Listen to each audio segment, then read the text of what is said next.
I just don't feel loved. If you've ever said this sentence to yourself before, then you're in the right place. Because in today's video, I'm going to break it down into the possible reasons for feeling unloved, differences between feeling unloved and unlovable, and how to change that. Okay, now let's start with the first one.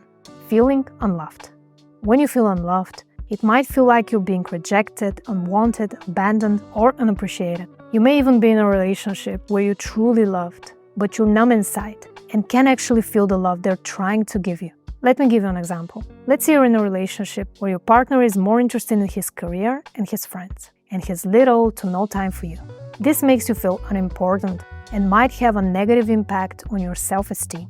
You might start doubting yourself and think that there's something wrong with you because they prefer spending their time with other people. Or when you're together, you feel like they're constantly distracted or focused on something else. Another example, but this time, let's say you're with someone who would give an arm and a leg to be with you.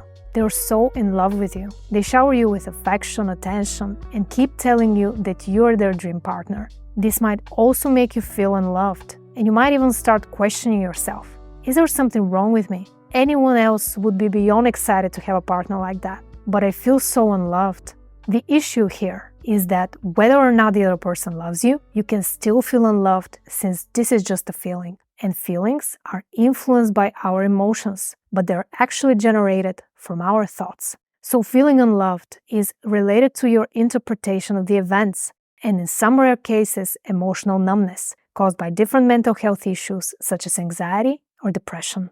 Now, what does feeling unlovable mean? Feeling unlovable means not being worthy of love, like you don't deserve it. For example, if you feel unlovable, you can't even comprehend the idea of someone else being in love with you, because you have limiting beliefs about being a bad person, not being good enough, etc. Let me give you an example. Feeling unlovable could manifest in your life as sabotaging every romantic date, by telling them the most embarrassing things about yourself or wallowing in self-pity. You might be saying things like, "Yeah, my ex dumped me because I didn't deserve him," or "You're better off without me." When you feel unlovable, you reject yourself before giving someone else the chance to reject you. It's a powerful defense mechanism, but it's definitely keeping you stuck in the past. By the way, if you often feel sorry for yourself and like to indulge in self-pity, I recommend watching this video after this one. I will leave a link in the description box below. So what is the difference between feeling unloved and unlovable? And how can you know which one applies to you? Since it's a feeling, it all comes down to your mental interpretation. The easiest way to spot the difference is that if you feel unloved, you would feel that someone doesn't love you or you can't feel their love.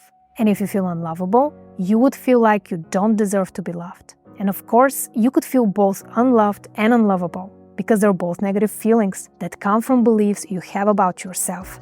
Now that we know that feeling unloved and unlovable are actually both sides of the same coin, let's get into the 3 steps you can take to work on that. Step number 1 is to reframe what vulnerability means to you. Sometimes we prefer to put a label such as unloved or unlovable to spare ourselves the pain and future disappointment of putting ourselves out there and showing up unapologetically. So I want you to ask yourself this question. What does vulnerability mean to me? What stories and beliefs you have about vulnerability? Do you think it's a sign of weakness? Is crying in front of someone else unacceptable, even in long-term relationships? Describe your current relationship with vulnerability. Now, I want to offer you a new approach to vulnerability. I want you to try and see it as a sign of strength, as one of the most important components of a healthy relationship, as the epitome of a free, open, and transparent person. And while I completely understand wanting to defend yourself or keep yourself from getting hurt, that's not a happy way to go through life. So I want you to start collecting evidence of the opposite. Meaning, you will start seeing vulnerability as a strength, not a weakness. You can start by being vulnerable with someone who is non-threatening to you and will most likely accept you without judging. Pick a good friend, someone who knows you well and you can count on. Share something light about yourself and start slow. Once you feel comfortable with them, you can gradually become more open about your needs and wants with other people.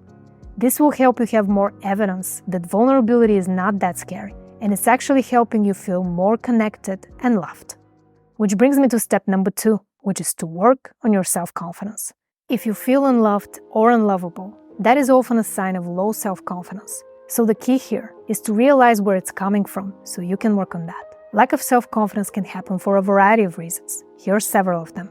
Early childhood trauma, problems at school, life-altering event, relationship problems, physical or mental health issues, overthinking without taking action. Now let's spend some time reflecting on these 3 key journaling questions to find out which one applies to you. 1. How would I describe my relationship with my parents growing up? 2. What is the most memorable moment when I felt incompetent, ashamed, or not good enough? 3. Can I remember making a promise or saying a definitive statement to myself, such as, I will never trust anyone ever again. People always leave me because I'm unlovable, or I'm a bad person. Now, becoming more confident is not something that's going to happen overnight, but if you want to learn the 3 confidence secrets every woman needs to know, make sure to register for my free masterclass by clicking the first link in the description box below or visiting coachsimona.com/masterclass. The next step you can take when you don't feel loved is to learn to love yourself unconditionally. And no, this is not going to be generic advice about self-love. I'm going to give you a practical way to start loving yourself one day at a time. But first, let's talk about the power of unconditional self-love. Here's where a lot of people trip, and trust me, I've made this mistake too.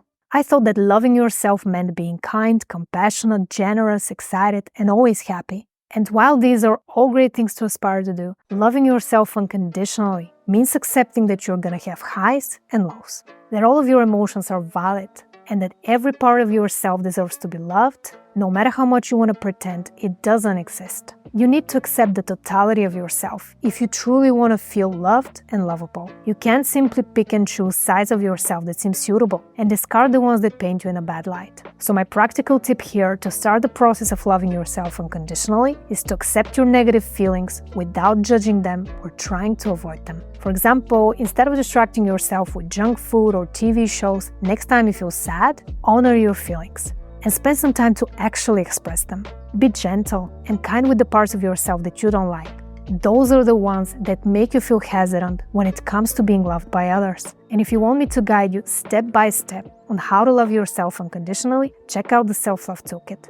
I will leave a link in the description box below, or you can get instant access by visiting www.theselflovetoolkit.com. Now, when it comes to feeling unloved or unlovable, that often has something to do with not knowing how to communicate effectively in a relationship. So if you want to learn how to express your feelings in a healthy way, make sure to watch this video next. Thanks so much for watching, and I'll see you in that video.